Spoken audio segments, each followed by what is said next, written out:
겨울철 서민 경기의 바로미터 붕어빵과 어묵. 붕어빵 라이브 커머스 시작할게요. 안녕하세요. 제가 원래 또 먹방에 소질이 있으니까 그 소질을 한껏 살려 최초로 길거리 음식 라이브 커머스에 나섰습니다. 같은 경우는 아마 콜라를 네, MBC 붕어빵입니다. 처음이에요. 모든 게 처음인 방송. 제작진에게도 지금까지의 방송과는 또 다른 도전이었는데요. 준비됐으면 슛 들어갑니다. 스탠바이 큐! 보이시죠? 춘천시 석사동에 형성된 애막골 먹자골목. 골목 한쪽에 위치한 작은 붕어빵 가게에 조촐한 야외 스튜디오가 마련됐습니다. 오늘 이곳에서 생방송이 진행되는데요. MBC 생방송? 아니죠. 인터넷으로 중계되는 라이브 방송, 일명 라방을 준비 중인 겁니다. 오늘 스태프들은 방송 외에 다른 역할도 부여받았다는데요. 주문 받습니다. 오늘은 제가 카운터의 역할을 합니다. 네. 주문 받는 것부터 포장, 배달까지 전부 제작진 담당. 킥보드까지 확보했으니 이제 진짜 시작해볼까요? 10초 뒤에 들어갑니다. 저는 춘천 MBC 아나운서 노지원입니다. 반갑습니다. 붕어빵을 너무너무 사랑하는 한림대학교 대학생 신진입니다. 아 귀여워. 너무 귀여워. 자 그리고 옆에 사장님. 네, 안녕하세요. 붕어빵 장사하고 있는 임미경입니다. 아 반갑습니다. 시작하자마자 지금 주문이 빗발치고 있습니다. 라이브 방송을 켜자마자 쇄도하는 주문 전화. 방송 시작 1분도 안 돼서 이렇게 전화통에 불이 나다니. 저희 작가님이 지금 거의 1인 3역, 4역을 하고 계십니다. 꽃미남 리포터 박지영 씨를 모십니다. 제가 일단 오늘 배달을 네. 이 킥보드로 가거든요. 뭐 사진도 찍어드릴 수 있는데 이게 또 비대면이라서 네, 아무도 안 원할 거예요 지금. 제가 네. 직접 펜이랑 종이를 들고 가서 남겨놓는 건 어떨까? 아 네, 그런 생각도 무료로? 해봤습니다. 5,000원 이상 주문 한 건이 들어오면 2,000원 상당이라고 합니다 여러분. 그래서 요거까지 저희가 무료로 드리고 있으니까요. 오늘 많이 주문해 주셨으면 좋겠네요. 자 이제 주문! 거리두기로 텅 비어버린 거리를 비대면으로 연결시켜줄 수는 없을까 고민하던 제작진은 배달 사각지대 메뉴인 붕어빵을 선택하게 됐습니다. 평가가 좋은 것들 밖에 나올 수 없는 시민들을 만족시키기 위해 붕어빵 성지 찾기부터 시작. 우선 누리꾼 참여지도 마실맵을 통해 춘천 시내 붕어빵 가게 위치부터 확인합니다. 물론 이 정보가 완벽하진 않기에 직접 발로 뛴 제작진. 그러다 알게 된 사실, 춘천에는 붕어빵 양대 산맥 브랜드가 있었습니다. 춘천 기반의 W 브랜드 붕어빵과 원주 기반의 H 브랜드 붕어빵. 모양부터 다른 두 브랜드. 길이는 얼마이고 두께는 또 얼마인지 라이브 커머스 상품으로서 최적의 붕어빵을 선택하기 위해 제작진은 꼼꼼하게 비교 분석에 나섰는데요. 가장 중요한 건 맛이겠죠. 몇 날 며칠 붕어빵을 먹으며 무작위 맛 품평까지. 와, 쉽게 만든 라방이 아니었네. 저도 이거예요. 일단 저 애막골 붕어빵집도 되게 많은 인터넷 제보가 있는 명소 중 하나입니다. 무엇보다도 중요한 기준은 사장님의 사연. 네, 저희 인터넷에 붕어빵 맛집으로 여기가 항상 있어가지고. 진짜요? 네. 저희가 차리고 나서 코로나가 터진 작년 10월에 차렸는데 코로나가 터져갖고 임대료 감당이 안 돼서 내놓고 지금 이건 다시는 안 할 거라고 그랬거든요. 재작년에 하면서 내가 다시는 붕어빵 안 한다. 길거리 장사 너무 힘들어서 그랬더니 그냥 이렇게 하게 됐어요. 이런 사연을 바탕으로 선정한 붕어빵 가게에서 특별 라이브 커머스를 개시하게 된 겁니다. 보이세요? 제가 너무 맛깔나게 잘 팔았나요? 주문이 주르르르르르르. 아마 저희 주문이 조금 밀려가지고요. 전달 좀 해주세요. 정신없어요? 네, 붕어빵입니다. 네, 붕어빵입니다. 판매하는 우리도 신기할 정도로 주문 폭주. 서울까지 배송했다. 근데 이 붕어빵 뜨거우면 무조건 맛있는 거 아니에요? 그렇지 않고요. 네. 한 김이 나가야 돼요. 그래야 더 바삭하고 맛있어요. 한 김이 나간다는 게 한 번 조금 식어줘야. 네, 식어줘야. 아. 네, 뜨거운 거를 담으면 그 수증기에 빵이 녹아요. 아, 7일 부산 쌍방향 소통도 하면서 실시간 배달 상황 중계까지. 네, 안녕하세요. 안녕하세요. 붕어빵이 나오자마자 킥보드로 달리기 시작하는 배달 미남 박진영 리포터. 붕어빵이고요. 콜라. 서비스 콜라까지 잘 챙겨서 열심히 달렸지만 감당하기 힘들 만큼 밀리는 배달 물량. 결국 PD, 카메라맨, 모든 스태프들과 취재 차량이 붕어빵 배달에 투입됐습니다. 그렇게 근교부터 소양강 건너까지 춘천 동서남북 각지로 딜리버리 미션 완료! 주문! 그러니까 붕어빵이 이제 그 커스터마이즈를 해가지고 다양한 조합으로 다들 드시더라고요. 김치를 올려서 드시는 분들도 계시고, 근데 생각외로 맛있대요. 그래서 제작진이 브이로그를 찍었다고 합니다. 배달뿐이랴 제작진들은 라방의 재미를 위해 직접 각자의 집에서 붕어빵 리폼 브이로그까지 준비했는데요.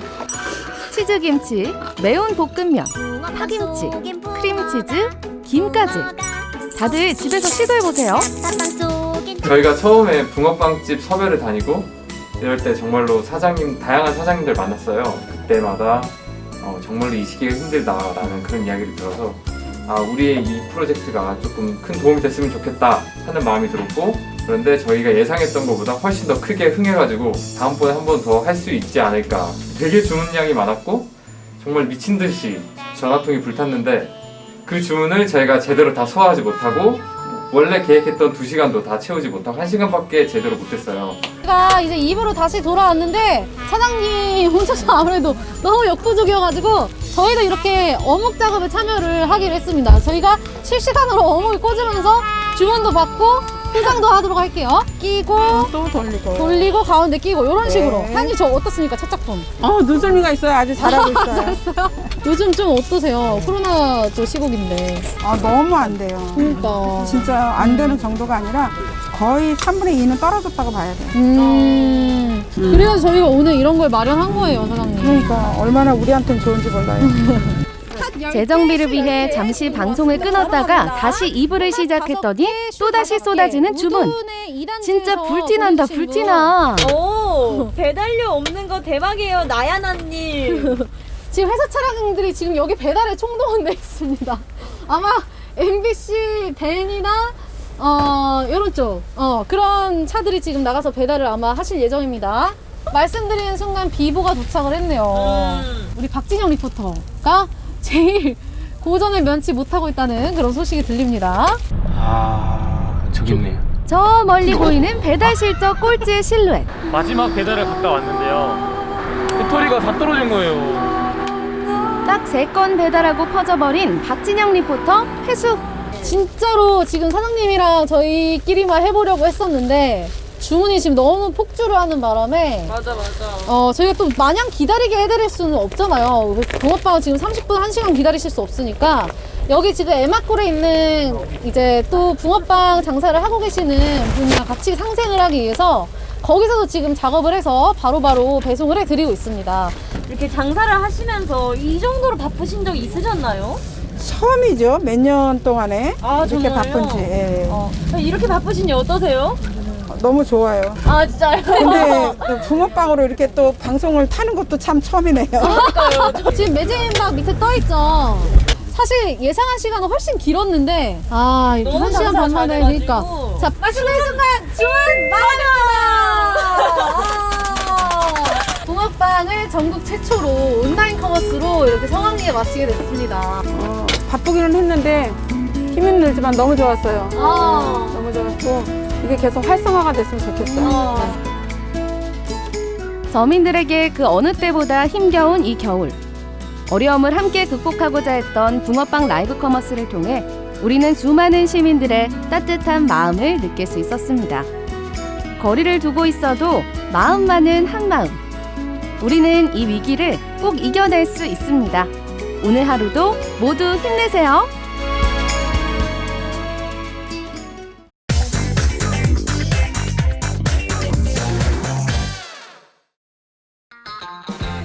남녀노소 누구나 좋아하고 달콤한 에너지를 충전해주는 초콜릿.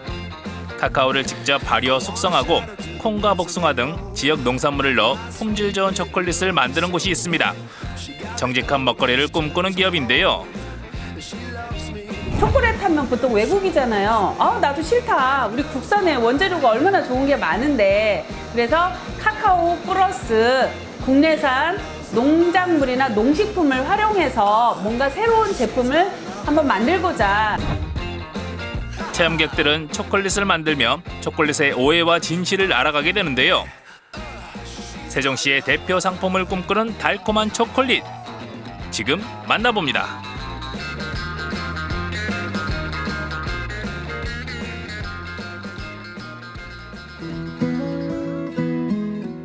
올해 달력을 한 장 남겨두고 달콤하면서도 사랑스러운 맛을 찾아 세종시 조치원에 왔습니다. 조치원의 특산품 복숭아를 활용해 향긋하고 달콤한 초콜릿을 만드는 세종시 농업회사 법인인데요. 안녕하세요.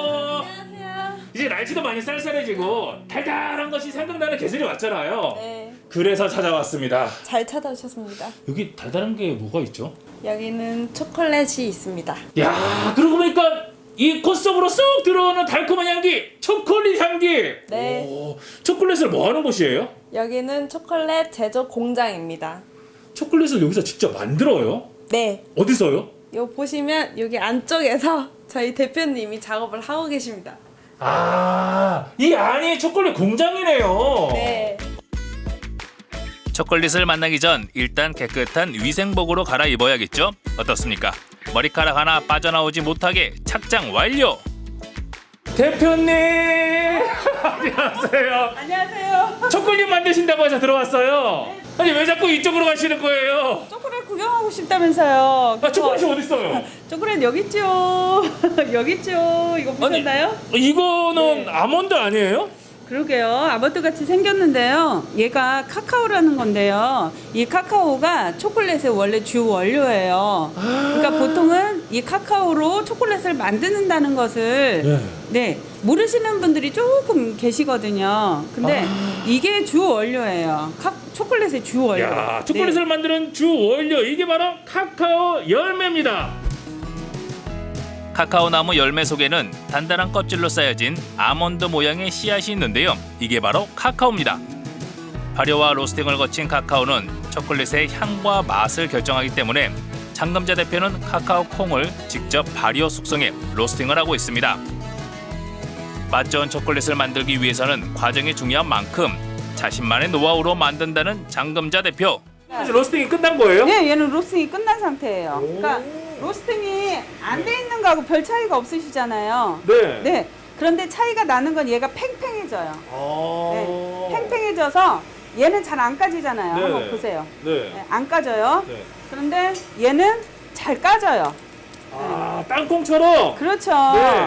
네, 이거 한번 통카카오. 오, 통카카오? 드셔보세요. 쓰죠. 뭐야 이거? 네. 아니, 이거 제가 하는 초콜릿 맛이 아닌데요? 네, 전혀 상상 초월이죠. 그래서 좀 쓰고 신맛도 있고. 네네. 어우, 말씀 잘하셨어요. 솔직히 맛이 없는데요? 맛이 없어요. 그게 맞아요. 아, 그래요? 그래서 이거를 사람들이 안 먹는 거예요. 그래서 일반 초콜릿에는 얘 신맛 나는 걸 없애요. 그게 알칼리 처리예요. 로스팅한 카카오를 가공한 뒤 우유와 설탕을 넣으면 초콜릿이 되는데요. 장금자 대표는 우유와 설탕 대신 우리콩으로 만든 두유와 사탕수수, 원당만을 넣어 인공 첨가물 없이 초콜릿을 만들고 있습니다.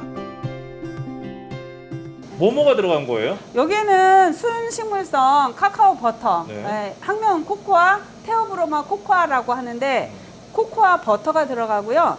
두유 분말이 들어가요.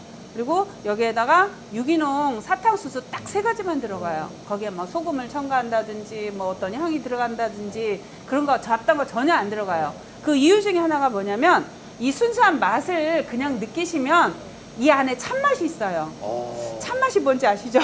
참맛, 제대로 된 맛이라는 건가요? 진정한 맛이죠. 그래서 초콜릿의 진정한 맛을 한번 느껴보시려면 이 두유 초콜릿 한번 드셔보시길 권해요. 카페를 운영하며 커피에 관심이 많았던 장금자 대표. 남미 여행 중 카카오의 매력에 푹 빠지면서 카카오의 발효와 로스팅 기술을 연구하고 본격적으로 초콜릿 제조업에 뛰어들었습니다. 카카오의 섬세한 맛과 향에 지역 농산물을 접목하며 다양한 시도를 하고 있는데요. 카카오콩을 직접 발효하고 로스팅 과정을 거쳐 초콜릿을 제조하는 우리나라의 몇 안 되는 수제 초콜릿 회사입니다. 초콜릿 하면 보통 외국이잖아요. 나도 싫다. 우리 국산의 원재료가 얼마나 좋은 게 많은데. 그래서 카카오 플러스 국내산 농작물이나 농식품을 활용해서 뭔가 새로운 제품을 한번 만들고자 시작하게 된 계기가 된 거예요. 남녀노소 누구나 좋아하는 초콜릿을 직접 만들어보는 체험 프로그램도 진행하고 있는데요. 너무 달아서 또는 살이 찔까봐 조금은 멀리했던 초콜릿을 만들어 먹어보며 새롭게 알아가는 시간입니다. 초콜릿은 다른 게 아니라 원래 시큼하고 쓰고 이래요. 그런데 이 달콤하고 보통 초콜릿은 그렇게 생각하시는데 이 카카오도 각각의 쓴맛, 신맛, 단맛, 떫은 맛이 다 들어있어요. 근데 이 안에 들어있는 물질들이 황산화 물질, 뭐 기타 카테킨 여러 가지 뭐 그 용어는 다 몰라도 되는데 제일 중요한 건 몸에 엄청 좋다. 세종시가 복숭아의 고장인 만큼 동결건조한 복숭아 분말을 이용해 복숭아 초콜릿을 만드는데요. 열을 가해 잘 녹인 초콜릿을 평평한 바닥에서 뭉친 곳이 없도록 한 번 더 골고루 펴줍니다. 먹어만 봤지 초콜릿을 직접 만들면서 이런 체험들 하니까 재밌고요. 특히나 또 아이들과 함께 가족들이 집에서 해봐도 재밌을 것 같아요. 집에서 가능하나 이게? 잘 삭힌 초콜릿을 원하는 틀에 부어 굳히면 완성되는데요. 초콜릿 만들기 전 과정을 직접 체험해보니 초콜릿이 더 좋아졌습니다. 제가 워낙 초콜릿을 좋아하는데 이제 초콜릿이 어떻게 만들어지는지 아니면 원료가 어떤 건지 정확하게 알게 돼서 앞으로 더 좋아할 것 같아요. 카카오 원재료는 너무 써가지고 평소 먹던 거랑 너무 달라서 놀랬었는데 여러 가지 과정을 거쳐가지고 더 건강한 초콜릿을 경험해 볼 수 있어서 좋았던 것 같아요. 매번 사 먹어만 보다가 이렇게 직접 만들어 보니까 정말 재밌었고요. 아이랑 집에서 한번 체험을 해보거나 아니면 이렇게 체험장 와서 같이 만들어 보면 좋겠다는 생각했습니다. 향긋한 커피와도 잘 어울리는 초콜릿. 한 조각만 입에 넣어도 그 달콤함에 행복해지는 기분. 여러분도 다 아시죠? 수입산 초콜릿과는 달리 지역 농산물을 활용해 인공 첨가물 없이 만든 초콜릿. 앞으로 세계인이 좋아할 수 있는 바른 먹거리를 만들어 나갈 계획이라는데요. 초콜릿에 대한 또 애정을 많이 느끼고 계신 것 같은데 앞으로의 목표나 바람은 어떤 게 있어요? 앞으로 바람은요.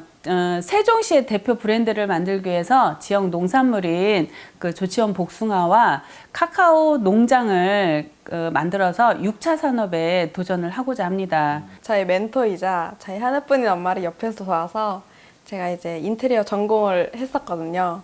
그래서 이제 카카오 농장 세종시에 의리의리하게 랜드마크를 찍는 게 저희 목표입니다. 야, 기대가 됩니다. 그 랜드마크가 될 카카오 농장 꼭 한번 방문해보고 싶고요. 그리고 여기서 만든 초콜릿이 수출되는 그날을 기다려봅니다. 세종시 복숭아 초콜릿 파이팅! 직접 천연 발효시킨 카카오를 로스팅하고 지역 특산물인 복숭아의 향긋함을 담아 만든 수제 초콜릿. 장금자 대표는 초콜릿으로 사회적 가치를 실현하기 위한 도전을 계속 이어나갈 생각인데요. 그녀의 바람대로 세종시 카카오 농장에서 카카오를 수확할 그날이 벌써부터 기다려집니다. 정성과 자부심으로 만든 수제 초콜릿으로 달콤한 시간 보내세요.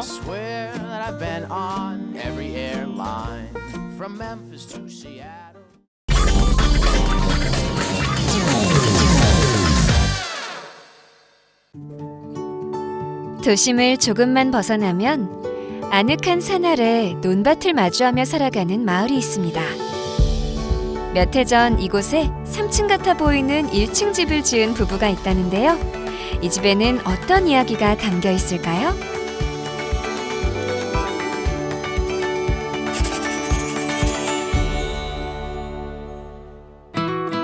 청주시 내수읍 구성리. 오늘 마이맨션 유혜정 리포터가 찾아온 이곳은 청주 도심에서 아주 가까운 농촌 마을입니다. 오늘은요 2인분 같은 1인분 이 말이 딱 생각나는 그런 집인데요. 제가 이렇게 말한 이유가 바로 이 마을에 3층 같은 1층 집이 있다고 합니다. 어떤 모습일까요? 궁금해지는데요. 함께 만들어 가볼게요.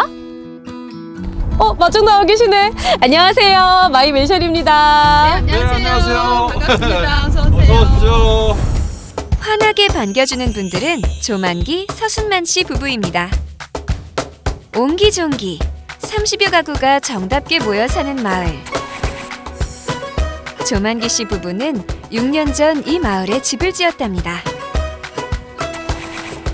대지 면적 429제곱미터, 연면적 125제곱미터 규모의 1층 집이라는데 외관이 아주 크고 웅장해 보이네요. 저기서 봤을 때는 네. 1층 집으로 보였는데 네. 또 여기서 보니까 한 층이 더 있는 것 같아요. 네, 그렇습니다. 이게 여기는- 어떤 공간이에요? 예, 차고예요, 차고. 차고예요? 네. 좀 볼 수 있을까요? 네, 들어가 보시죠. 네. 차고가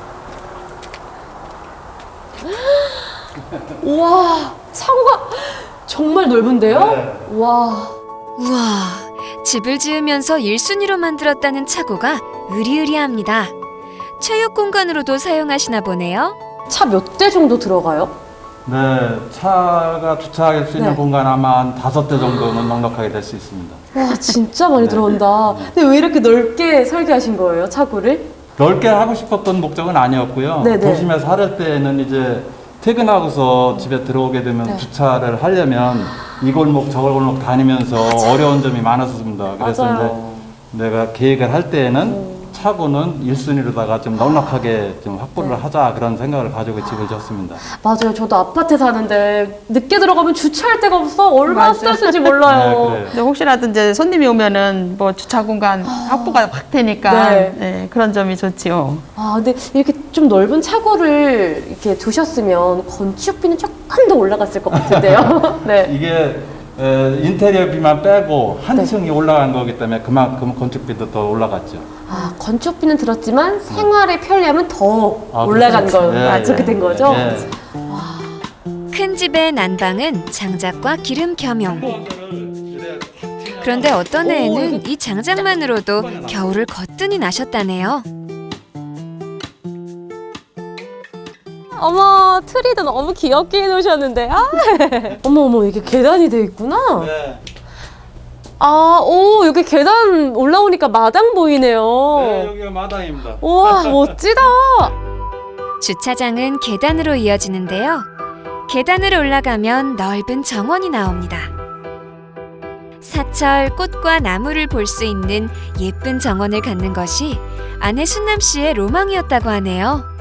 저 어릴 때 왜 시골에서 네. 부잣집인 사람들 대문 열고 들어가면은 향나무 세워져 있고 우물가 있고 그런 거 아. 많이 있었거든요. 네. 그게 연상이 돼가지고 제가 이게 향나무를 하나 심어달라고 부탁을 했어요. 아, 그랬구나. 근데 향나무가 너무 예뻐요. 또 이렇게 또 장식도 해놓으셨네요. 맞아요. 아버님도 정원에서 조금 꾸미는 거 도와주고 하세요? 아, 그럼요. 아, 어떤 거 해주세요? 아무래도 이제 이런 화초나 나무 이런 부분에서는 여성분들이 좀 섬세한 부분이 있어서 네. 해달라는 대로 다 협조해서 다 해줬습니다. 그게 제일 최고의 도움 아니에요? 해달라는 거 다 해주는 게? 네, 큰 일은 아빠가 다 해주고 오. 남편분이 다 해주고. 네. 부부는 결혼 직후 남편의 고향이었던 이 마을에서 5년 정도 살다 도시로 나갔다는데요. 20여 년 만에 귀향에는 고마운 사연이 있답니다. 크고 넓은 집을 지으려면 건축비가 만만치 않았을 것 같거든요. 네, 그렇습니다. 대략 어느 정도 들었어요? 지경이로다 집을 짓다 보니까 음. 한정된 돈을 가지고 한 게 아니라 네. 그때 뭐 좀 더 좀 질이 더 나은 거로다가 자재를 쓰다가 보니까 생각보다 돈이 많이 들었어요. 오, 그래요? 그럼 집값이랑 땅값이랑 또 다 따로 들잖아요. 네. 그럼 더 많이 들었겠네요? 이제 땅은 이제 조상님들께서 주신 땅에다 졌고요. 조상민님이 주셨다고 하면 그럼 뭐 종종 땅 이렇게 표현해도 될까요? 네네. 근데 종종분들 중에 이렇게 한 분이라도 사실 안 된다고 하면은 네. 쉽게 얻을 수가 없는데 어떻게 다 만장일치 이렇게 찬송해서 우리 아버님께 허락하셨을까요? 종사일도 보고 있었고요. 아. 네. 또 이제 고향이 여기가 제 고향이기 때문에 네. 고향으로 들어오는 거에 대해서 어른들께서 다 찬성을 하셨기 때문에 쉽게 승낙을 얻었습니다. 아, 너무 고마운 일이셨겠어요. 그렇죠. 고마운 일이죠. 고향 어른들의 마음까지 담긴 집. 집안은 어떤 모습일까요? 와, 엄청 넓네요. 집안에 들어서면 드넓은 거실이 반겨주는 집인데요. 한쪽에 벽난로를 놓아 넓은 집안을 따뜻하게 데우고 내부는 습도 조절이 되는 친환경 황토벽돌로 마감했습니다. 와, 정말 이 거실이 넓은데 이렇게 넓게 내신 이유가 있으세요? 제 남매가 9남매고 9남매요? 예, 우리 처가 이제 5남매. 와. 조카들 따지면 한 3, 40명씩 모여요. 거실이 넓으면 편안하게 생활할 것 같은 생각이 들어서 이렇게 졌습니다. 양가를 합치면 자그마치 14남매. 3, 40명의 대가족이 한데 모일 수 있는 큰 집은 물론 하루아침에 이루어진 일은 아니랍니다. 뭐 옛날부터 그렇게 아이들 어릴 때부터 집 짓는 그런 구상을 그렇게 했어요. 근데 내 지난 달력 이렇게 뜯어가지고 뭐 내 집은 어떻게 해달라, 내 방은 어떻게 해달라 이런 식으로 그런 구상을 그렇게 희한하게 이렇게 하게 되더라고요. 그러더니 정말 한 2, 3년 만에 그 꿈이 이루어졌어요. 어머, 22, 3년 만에 이룬 꿈이 이 집인 거예요? 22년 정도. 가족의 취향과 생활 양식에 딱 맞게 지은 맞춤식 집인 만큼 집안 곳곳에는 남편과 아내의 생각이 잘 반영되어 있다는데요. 먼저 아내의 아이디어가 빛나는 곳은 주방입니다. 싱크대가 양옆에 2개나 있어요. 이렇게 설계하신 이유가 있을 것 같은데요? 저는 이렇게 간이 싱크대를 꼭 갖고 싶었어요. 왜요? 컵 같은 거 씻을 때는 따로 분리해서 씻고 이쪽에서는 이제 밥 먹은 설거지 할 때 쓰는 거 여기는 뭐 차 마시고 할 때 그 컵 종류 그런 거 씻는 거를 원해가지고 제가 좀 해달라고 이렇게 부탁을 했어요. 근데 이거 진짜 편하겠어요. 아니, 보통 막 설거지 걸 이렇게 쌓여있는데 막 재료 준비는 같이 하면 힘든데 분리되니까. 아버님은 흔쾌히 뭐 동의하셨죠? 그럼요. 해달라는 대로 다 해줬죠. 아, 그래요? 이게 제일이라고 우리가. 근데 그럼 설거지를 이제 양옆에서 할 수 있잖아요. 네. 아버님도 좀 도와주시겠어요? 이제 안 도와줘요, 근데. 왜 지금 갑자기 사랑꾼 이미지가 약간 내려간 것 같은데요? 왜 안 도와주세요? 평상시에는 내일도 바쁘니까 설거지 도와줄 시간은 없어요. 그럼 평상시가 아닌 시간에는 도와주실 의향이 있으십니까? 조금은 있죠. 어머니 조금 있대요. 약속 받았어요. 이거 방송 나가니까 꼭 하셔야 돼요, 어머니. 알겠습니다. 그럼 지켜볼게요. 잘 두셨네요, 이거. 이게 최고네요. 이번에는 욕실 겸 화장실로 가볼까요? 그런데 욕실 바닥이 좀 특이한데요. 아버님, 제가 정말 많은 집을 다녀봤는데요. 이렇게 신발을 신지 않고 화장실에 들어온 건 처음인 것 같아요. 어떻게 이렇게 딱 이중으로 이렇게 분리를 해놓으셨어요? 네. 아무래도 이제 거실 생활을 하고 집안에 있으면서 화장실 들어올 때 거실의 연장이다 이렇게 생각할 수가 있겠죠. 거실에 있다가 화장실 볼일 보러 들어왔을 때 신발을 신고 이렇게 드나드는 것보다는 그냥 맨발로 왔다가 볼일 보고 이렇게 나가는 게 편하지 않을까 그런 생각이 나서 이렇게 설치를 했습니다. 정말 편해요. 그냥 진짜 연장선 같은데 그럼 혹시 여기까지 뭐 보일러가 들어가요? 그럼요. 따뜻하게 보일러가 다 들어오죠. 그럼 겨울철에도 그냥 뜨끈하게 좀 볼일러 편하게 보고 갈 수 있겠네요. 네, 그렇게 했습니다. 너무 괜찮은 아이디어다. 소소하지만 편리함을 극대화한 남편의 아이디어는 집안에만 국한되지 않습니다. 이 닭장에도 적용이 됐다는데요. 여기에다 이렇게 부어주게 되면은 저 안에 저기 나오네요. 네. 우와, 어머, 닭들이 몰려와요, 밥 먹으려고. 네, 아주 기다리고 있습니다. 닭 사료줄 때를. 너무 괜찮은 아이디어인데요? 놀라운 것은 이제 결안 꺼내는 방법입니다. 안으로 들어가게 되면 닭의 배설물을 발로 밟고 이렇게 되면 냄새도 나고 안 좋잖아요. 맞아요. 여기 이렇게 있습니다. 여기. 제가 한번 꺼내봐도 될까요? 꺼내보세요. 여기 이렇게 창란이 있거든요? 여기 지금 닭이 없는 거잖아요. 그냥 알만. 알만 낳고 나간 거죠. 그렇게. 또 있어요. 또 많아요, 거기. 또 있어요? 네. 여기 하나 더 있네요. 또 있어요. 이렇게 쑥 꺼내면 되니까 너무 손쉬운데요? 마당에서 보니 현관 옆으로 또 하나의 공간이 보이는데요. 네, 이곳은 썰룸이네요. 겨울에도 볕이 잘 들어 화초를 좋아하는 아내에게 꼭 필요했던 온실 정원이랍니다. 여기는 내가 아침에 눈 떴을 때 가장 와보고 싶은 공간이에요. 왜요? 이렇게 화초, 내가 좋아하는 화초. 또 다육이를 제가 너무너무 좋아하거든요. 네. 이 하나하나 생김새가 너무너무 정말 사랑스럽고 그래서 정말 아침에 눈 뜨면 와서 보고 싶고 막 그런. 겨울철에는 사실 초록 식물들을 보기가 쉽지가 않잖아요. 근데 이 공간은 온통 초록 식물이어서 너무 기분이 좋은데요? 아무래도 뭐 햇빛도 잘 들고 그죠? 네. 바람 창문 열어놓으면 또 바람도 통하고 그러니까 뭐 식물이 살기에 그래도 적절한 온도가 맞춰지는 거 아닌가 싶어요. 무엇보다 이 맞아요. 집에서 가장 소중한 공간이라고 생각하는 게 저한테는 어머님한테는 이 공간인 것 같아요. 맞아요. 맞아요. 정말 힐링되는 그런 공간이에요. 아, 너무 소중한 공간 맞네요. 집안에 오래 머물고 싶은 공간이 있다는 건 행복한 일이죠. 자, 이제 계단을 따라 위층으로 올라가 볼까요? 2층의 계단과 벽을 활용해 가족의 역사를 보관하는 미니 갤러리도 만들었습니다.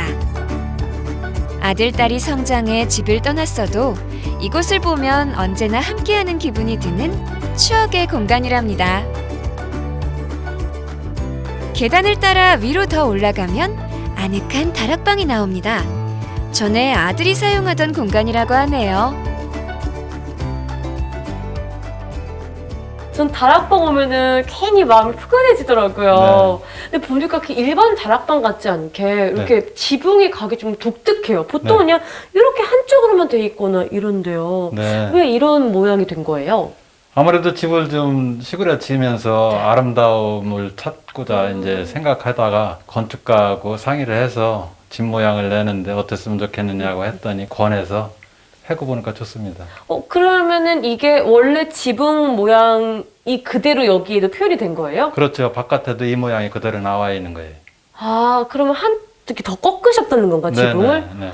여기에다가 뭐를 조금 더 하고 싶으셨다고 제가 들었거든요. 네, 집을 처음에 질 때 이제 아들이 내 방은 뻐꾸기 창을 하나 달아줬으면 좋겠다라는 요청이 있었습니다. 그 뻐꾸기 창이 이렇게 하늘을 볼 수 있게 창을 좀 이렇게 위로 내는 그런 걸 말하는 건가요? 그렇죠. 근데 왜 못했어요? 이제 그 건축가 얘기를 들어보니까 누수나 하자가 많이 생긴다고 해서 그것은 권하지 않더라고요. 그래서 이제 이렇게 하게 됐어요. 아, 아빠의 마음은 그래 아들 내가 해줄게 뭐 이렇게 했지만 또 현실적인 문제가 있었군요. 고향에 돌아와 바라던 집을 지은 부부. 오늘의 마이맨쇼는 대가족을 생각한 주차장과 넓은 거실이 포인트네요. 조만기 서순만 씨 부부에게 집이란 어떤 의미일까요? 나에게 집이란 가족에 대한 사랑입니다. 가족이 모이게 되면 여러 명이 모여서 넓은 공간을 차지하기 때문에 거실도 일부러 생각을 해서 넓게 준비를 했고요. 주차장도 여러 대를 주차할 수 있게끔 그렇게 설계를 했습니다.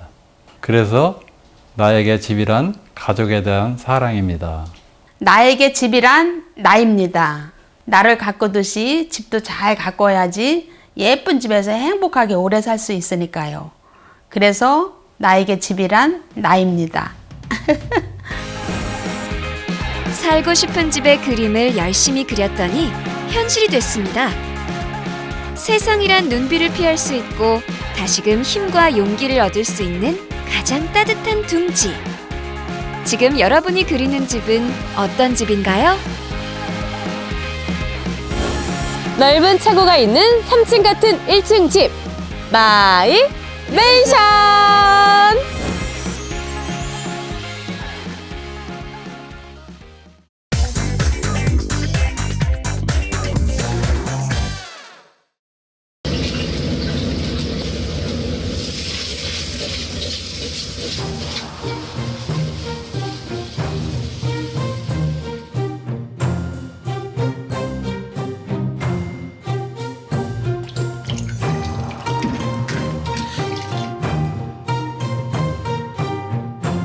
외식 메뉴의 클래식 짜장은 언제 먹어도 맛있죠? 어렸을 때 먹었던 맛보다 맛도 좋고 오신 분들 꼭 추천하고 싶습니다. 짜장이냐 짬뽕이냐 선택부터 군침 도는 중화 요리 먹으러 갑니다.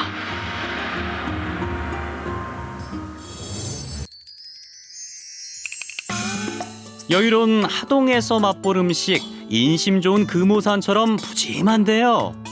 여기서 먹으면 더 좋겠지만 금오산까지 배달이 안 됩니다. 바로 중화요리. 근데 어느 동네나 있을 법한 중국집 분위기인데요. 하동까지 와서 먹는 이유가 있겠죠? 네. 다 맛있어. 그래서 손님들이 많지.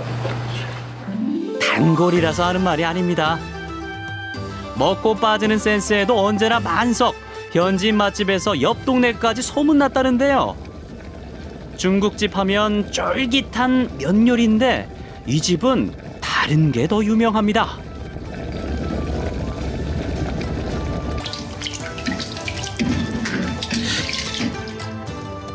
남에서 이제 탕수육 먹으러 왔습니다. 전주에서.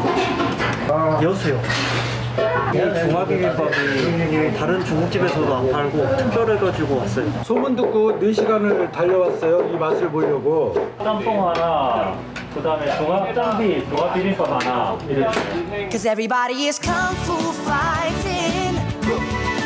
우리 집 주 메뉴는요, 탕수육, 새우볶음밥, 짬뽕 비빔밥이에요. 또 쟁반짜장도 있고 볶음우동도 있습니다. 메뉴판 뚫어지겠습니다. 너무 신중한 거 아니에요? 필체가 굉장히 좋으시고 칠판 넘칠세라 명필로 꾹꾹 눌러 쓴 메뉴판.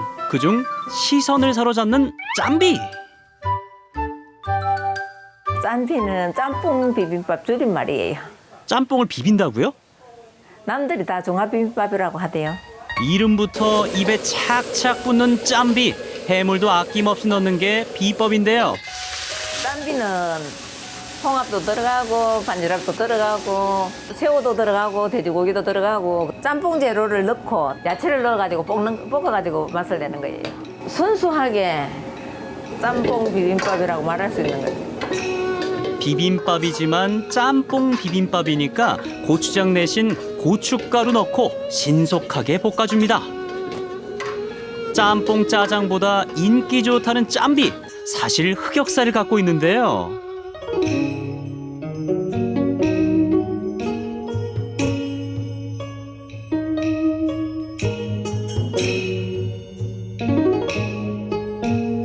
짬비를 원래 주방장이 만들던 음식이거든요. 한 달에 한두 그릇 나왔어요, 처음에. 결국 가게도 어려워지고 3년 뒤에 제가 주방 일을 보면서 김가루도 넣고 이리저리 연구하다 보니까 손님들께서 많이 찾아주시더라고요. 입으로 맛있는 건 눈으로도 맛있는 법이죠. 눈으로 다 먹었으면 식기 전에 본격적인 먹방. 짬비 도대체 무슨 맛이에요? 진짜 맛있다.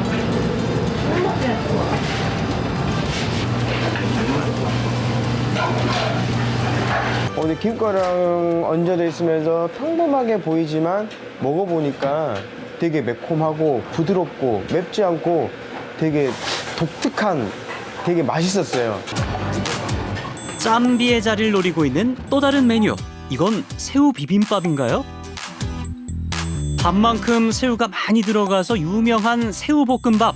예쁜 컵케이크 모양일 때 몰랐는데 어마어마한 양. 이거 1인분 맞죠? 사장님 스페셜로 해주신 거 아니죠?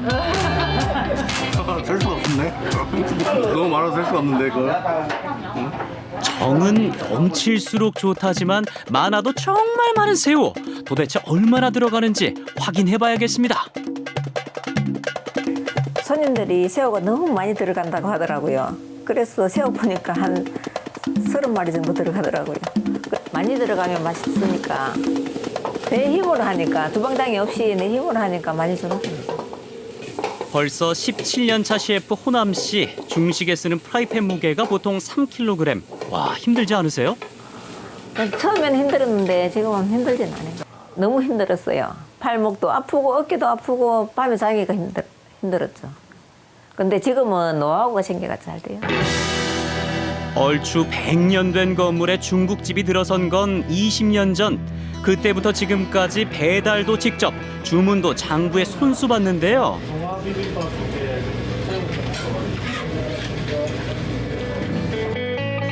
한결같이 보내온 20년 고스란히 내공이 됐습니다. 중국집에서 빠지면 섭섭한 탕수육도 옛날 탕수육을 고집하는데요.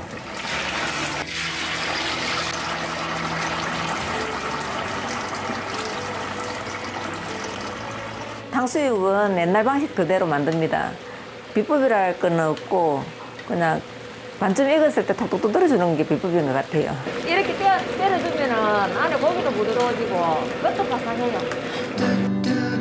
3분에서 5분 동안 톡톡 때려주면 느끼함은 사라지고 고소한 맛이 배가 됩니다.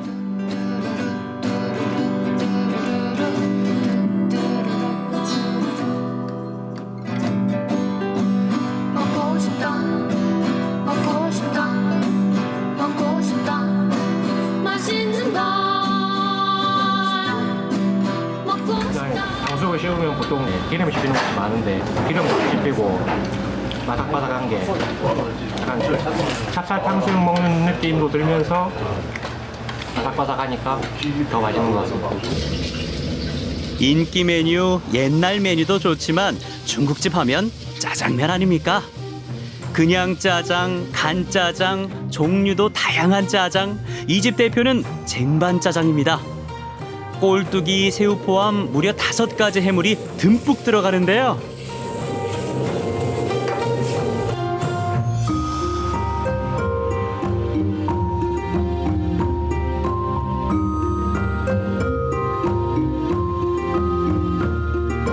정말 기대에 어긋나지 않는 훌륭한 맛이었고요. 사장님이 분점 승인해주면 제가 집에 가서 꼭 분점 하나 차리고 싶습니다. 그 정도로 맛있게 먹고 갑니다. 그래서 나중에 또 이쪽 근거에 와가지고 또 온다면 꼭 다시 한번 찾을 계획입니다.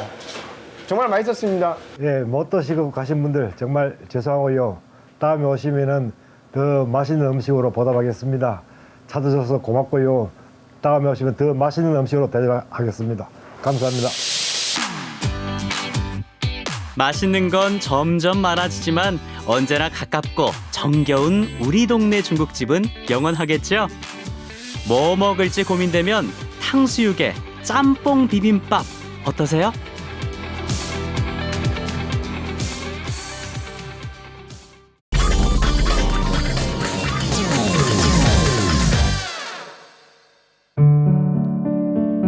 때묻지 않은 천혜의 자연을 간직한 제주. 이런 아름다운 풍광에 반한 방송인 이은정 씨는 2년 전 부산에서 제주로 이주해 왔습니다. 맛있겠다. 쉬는 날이면 오름으로 바다로 여행을 다닌다고 하는데요.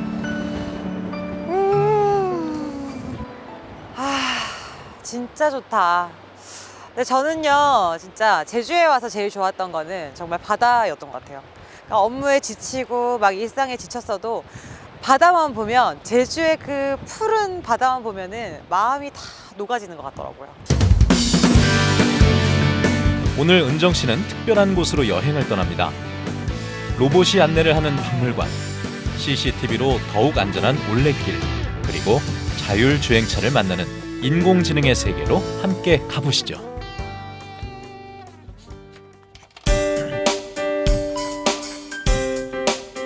제주의 역사를 만나는 국립제주박물관. 이곳에 인공지능 로봇이 있다고 하는데요. 마이크가 켜지면 말씀해주세요. 너는 누구야? 안녕하세요. 저는 QI라고 합니다. 여러분께 국립제주박물관을 소개하게 되어 매우 기쁩니다. 본격적으로 전시를 보기 전에 잠시 고개를 들어 천정을 봐주십시오. 커다란 그림이 있는데요. 생누리를 이어붙인 스테인드글라스 작품입니다. QI는 인공지능과 빅데이터, 로봇공학과 자율주행 등 첨단 기술을 접목한 전시 안내 로봇입니다. 2년 전부터 전국의 박물관과 공항에 도입돼 어린이와 외국인들에게 좋은 반응을 얻고 있는데요. 요즘처럼 코로나19로 대면 해설이 어려운 상황에서 그 역할을 톡톡히 해내고 있습니다. 시범 테스트 과정 중에도 어린이 코스 같은 경우는 어린이 눈높이에 맞춘 동영상과 해설로 흥미롭게 구성하였고, 일반 코스도 영어, 중국어, 일어, 외국어로 전시 해설을 제공하고 있었습니다. 이런 전시 해설 기능들은 많은 관람객들에게 만족도가 높았고 앞으로 디지털 기술이 결합된 큐레이팅 로봇은 박물관에서 다양한 경험을 할 수 있는 좋은 기회가 될 것으로 생각됩니다. 최근 비대면 수요가 커지면서 서비스 로봇 시장이 급성장하고 있습니다. 또 노년층이 증가하면서 의료와 돌봄, 교육 등 더욱 확장된 영역에서 다양한 서비스 로봇들이 등장할 것으로 보입니다. 로봇은 미래에만 저렇게 신기하게 돌아다닐 줄 알았는데 오늘 실제로 와서 직접 보니까 신기했고 로봇가 먼저 설명을 해주고 하니까 아이들이 아버지나 부모님들한테 듣는 것보다 더욱더 재미를 느끼고 또 국민 박물관에 대해서 더욱더 잘 알고 또한 자꾸 흥미를 느낄 수 있는 이런 분위기를 만들어준다는 것이 상당히 좋은 것 같습니다. 인공지능 로봇 QI는 박물관 해설 기능뿐 아니라 주변 관광지나 문화시설, 축제 행사 정보도 제공하고 있는데요. 앞으로 더 많은 인공지능 로봇들의 다채로운 활약을 기대해 봅니다. QI 안녕. 잘 지내? 이번엔 남국의 정취 가득한 서귀포로 떠나봅니다. 고즈넉한 겨울바다를 보며 걷다 보면 절로 힐링이 되는데요. 홀로 떠나는 여행도 좋지만 인적이 드문 곳에선 불안해지기 마련입니다. 제주 여행 진짜 너무너무 좋은데요. 근데 혼자 여행 오니까 아무래도 치안 부분이 살짝 걱정되긴 해요. 범죄와 자연재해로부터 도민의 안전을 책임지고 있는 이곳은 서귀포 월드컵 경기장 내에 위치한 CCTV 통합 관제센터입니다. 이곳에선 제주도 내 8,000대가 넘는 CCTV를 실시간으로 모니터링하고 있는데요. 기존에는 관제원들이 8,175대의 CCTV 카메라를 상황이 없는 상황에서도 실시간으로 육안으로 식별을 해야 돼서 불편함이 많았었습니다. 그러나 이제 AI 기반 시스템을 도입함으로써 야간에도 사람이나 자동차가 지나갔을 경우에 화면에 표출이 됨으로써 더욱더 효과적으로 관제할 수 있어 편리함이 좋아졌습니다. 선별 관제라는 거는 사람의 움직임이나 차량의 움직임만을 감지한 다음에 표출을 해드리는 겁니다. 그러면 기존의 관제사분들은 보시고 다음 거 보시고 다음 거 보시고 할 필요가 없이 이벤트가 뜨는 것만, 이벤트가 뜬다는 거는 사람의 움직임과 차량의 움직임인데 그게 어떤 말이냐면은 사람이 움직여야지 아니면 차량이 움직여야지 사고가 발생할 수 있는 확률이 있다는 거거든요. 센터는 올해 인공지능을 기반으로 한 선별 관제 시스템을 구축했습니다. 사람과 차량 등의 움직임을 감지하는 객체 인식 기술의 정확도가 높아지면서 범죄에 노출된 현장을 발빠르게 찾아내 신속히 대응할 수 있게 됐습니다. 관제하는 도중에 그 상황이 발생했을 경우에 그쪽에 주변에 있는 카메라를 동시에 볼 수도 있습니다. 저희가 지도 시스템하고 연결을 해가지고 그 이벤트가 발생한 화면에 물방울 모양을 클릭을 하게 되면은 그 카메라가 위치한 폴대로 자동으로 이동을 하고요. 여기서 영상 보기를 누르면은 그 폴대에 위치한 그 카메라 4대를 동시에 관제를 할 수 있습니다.